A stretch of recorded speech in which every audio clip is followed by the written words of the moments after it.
മുത്തശ്ശി കഥകൾ. ഒരിടത്തൊരിടത്ത് ഒരു കരടി ഉണ്ടായിരുന്നു.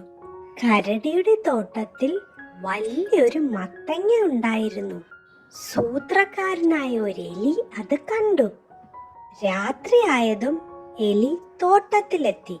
എന്നിട്ട് മത്തങ്ങയുടെ ഒരു കഷ്ണം തുരന്നെടുത്ത് ഒറ്റയോട്ടം. അയ്യോ, എന്റെ മത്തങ്ങ! അടുത്ത ദിവസം മത്തങ്ങ കണ്ടതും കരടിക്ക് സങ്കടമായി. ഏതോ എലിയുടെ പണിയാണിത്. മത്തങ്ങ കള്ളനെ പിടിച്ചിട്ട് തന്നെ കാര്യം. കരടി ആലോചിച്ചു. അപ്പോൾ ഒരു സൂത്രം തോന്നി. കരടി ഒരു പൂച്ചയുടെ പടം വരച്ചു. എന്നിട്ടോ അത് മത്തങ്ങയുടെ പുറത്തൊട്ടിച്ചു വെച്ചു.